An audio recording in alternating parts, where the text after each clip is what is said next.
stories could life be, including the fears and stuff, because there's fears there.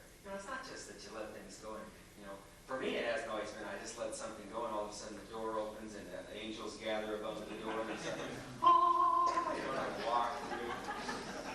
There's a lot of little gnomes or whatever, or trolls along the side saying, you're going to fall, you're not going to find anything, life will be hard, life will be bad. Sometimes we hold on so long that we finally say to the trolls, harder than what? Bring it on. We look at that and we say to ourselves, we just observe that. We say, my, how interesting. I went through a lot of pain there to let go. And I really, and what happened when I let go? Well, I felt a lot of freedom. I spent a lot of my life, praying for freedom, and all I had to do was let go. As children bring their broken toys with tears for us to mend, I brought my broken dreams to God because he was my friend. But then, instead of leaving him in peace to work alone, I hung around and tried to help with ways that were my own. At last I snatched him back and cried, how can you be so slow? My child, he said, what could I do? You never did let go. Letting go. Letting go.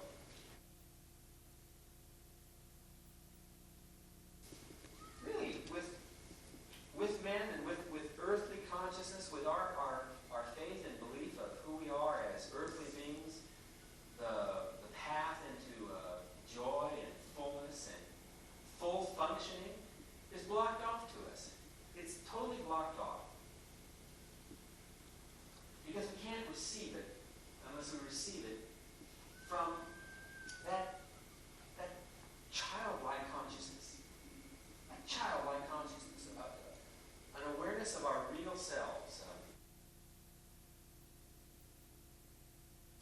And perhaps that's what this phase of life is about, is patience and seeing ourselves living a lie so that we can live the truth.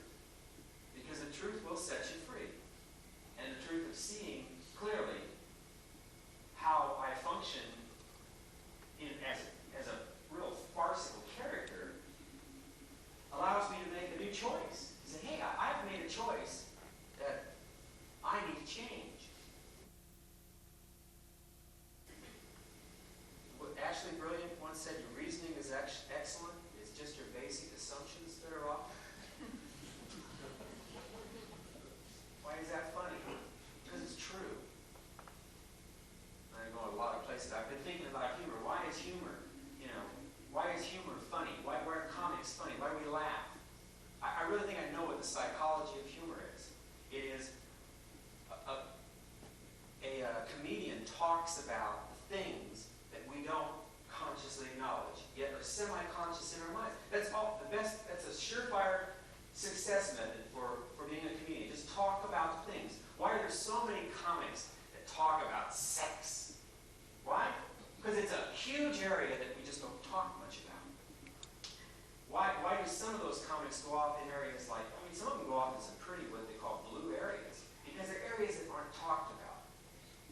Some of the more creative comics that I believe are creative, like, say, Bill Cosby, particularly, and he still is, but when he was first coming out, and some, there's a lot of others too. They talk about the unconscious that is not so maybe blatant and obvious. They talk about the subtle unconsciousness. It is impossible to make the choices we need to make from the consciousness where we are presently living, believing who we are. That's why everybody says let go. We have to become new. Remember, Einstein said, significant problems we have cannot be solved at the same level of thinking we were at when we created them. So, all the self-help books in the world, as far as self-image work and things like that, it's invalid. Because you can't work from self-image to free yourself from the self-image. You have to let go.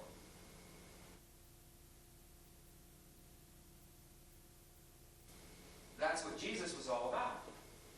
Jesus said, I'll go for it. I'll go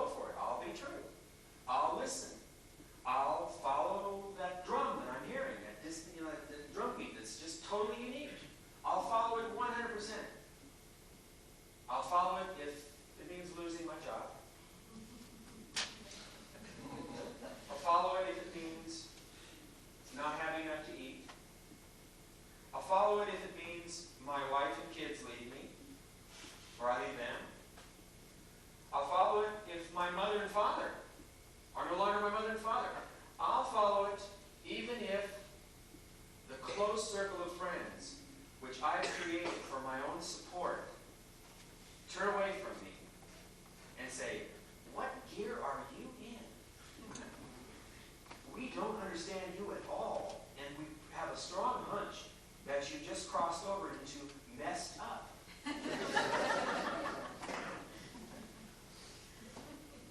He said, I'll follow that. I'll follow it if they say, if you don't change it, we will end your physical existence right here and now. We'll move you out of here. Jesus said to all those questions, he said, okay. Okay, that's all right. Do what you got to do. I'll do what I have to do. I'll be who I am. I'll continue to listen. I'll continue to observe myself in this world. I'll continually come back. Know who I am. Know who I am. I think part of this thing came from a saying, it was like, you can't teach an old dog new tricks. Remember that one? You can't teach an old dog new tricks. You can't. You got to get a new dog. You're the new dog. I'm the new dog. I can't teach the old guy the old ways. A lot of stuff here. I hope I hit a lot of different people. How about you AA folks and 12-step people? Isn't that what the first steps are about? They're about, oh boy, if it isn't, I mean, I've really misread this. We admitted we were powerless over fill in the blank.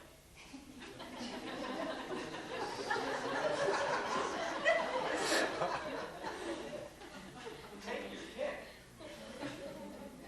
We admitted we were powerless over relationship, over alcohol, over getting through the day, that our lives had become unmanageable. We came to believe that a power greater than ourselves could restore us to sanity. And there's where the big work begins. It starts focusing on, okay, how do we get in touch with that power? How do we let go of what it is we've been holding on to? And how do we tap into the possibilities of being who we are? One of the first things that comes to me is patience. Love and patience are maybe the same word, just different aspects of it. Love and patience. Because, first of all, it's really interesting, but I have a feeling Spirit, this is kind of strange, but I have a feeling Spirit desires and has more faith and wants us to be more to be healthy than even we want for ourselves. And that is totally messed up. I realize that. I hope that hit with someone. But it's like there is a perfect pattern that is expressing. It's like sometimes I feel it, and it's and I feel it in an impure state. I'll come out of a dream state, and it'll come out and it'll say, Dale,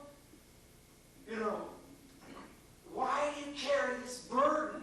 Why do you put so much stuff on? Why do you wear so many clothes and masks? It is okay, but I'm going to tell you, I'm going to push them all off. Every one. And at that point, there's also a question where I'm saying, gosh, I've lived a lot of this kind of life. Don't want to live like this. No. Let them go. Let them go. I think it's important to look at death because that's one point in our lives where we can look at and say, if we look at death and realize it as a reality in our life, in our physical existence, we know for sure that we're going to let go. So focus on that we can let go. If we can let go, and I think we let go at death. I don't think God takes us.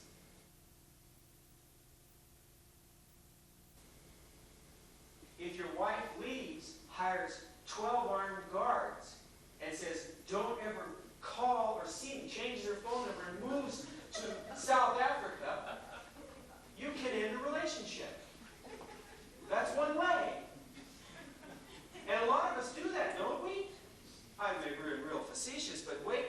till everything builds to a point where that life says, okay, I'm going to rip them all off. Or we can choose.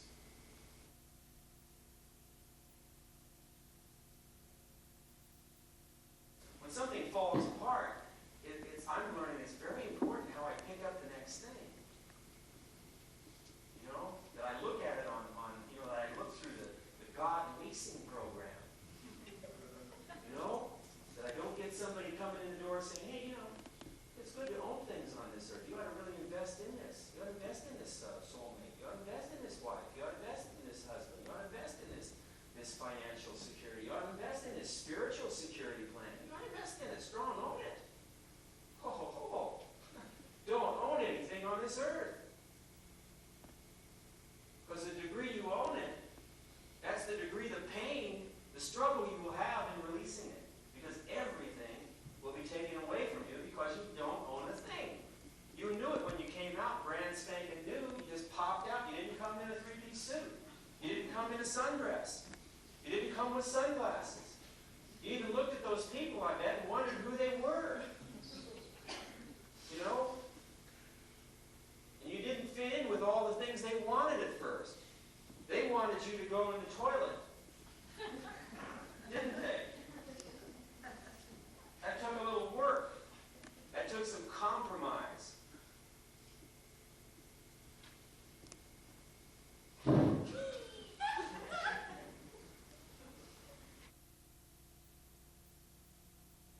Emerson said, all the thoughts of a turtle are turtle. Emerson said, all the thoughts of a turtle are turtle.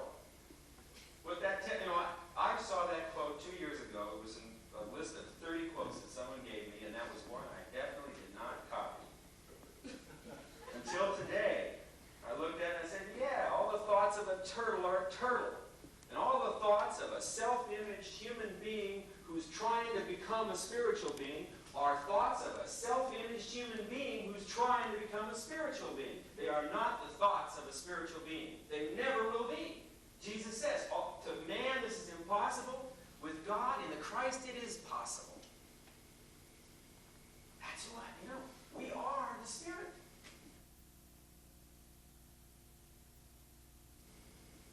The only sorrow there is the sorrow of not being a saint. The only sorrow. In other words, the only sorrow is the sorrow you feel for not being who you know you are. And that's an immense sorrow. You swallowed it when you were a child, because everybody to this date on this planet seems to go that route. When you came out, you were Mozart. When you came out, you were the pinnacle in whatever, you were the Christ. When you came out, you were, your imagination was you. Look out, world. Because the world would have to express what you are. It could not limit you. But somehow we believe that that's not true. We have a training school here on earth that, the religion started it real strong, and philosophy, we have all kinds of beliefs about it. But, what was Abraham Lincoln said? He said,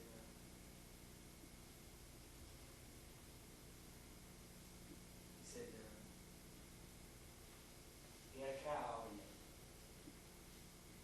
you call the tail a leg.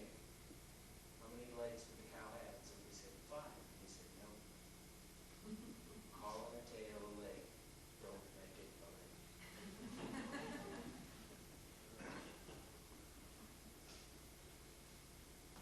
Calling yourself who you are, who you think you are, don't make you that. You are. You're the same being that popped out of the womb. And you know it. As I recreate the world, as the forms of my world return to this place and this time,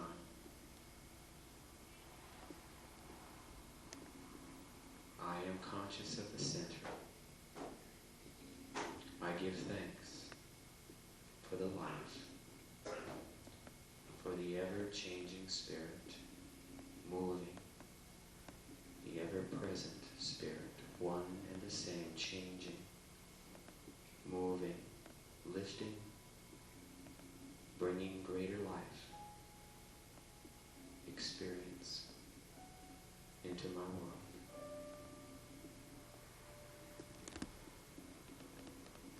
into this whole world.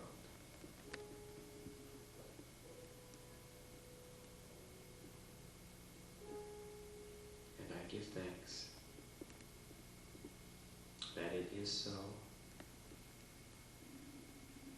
that it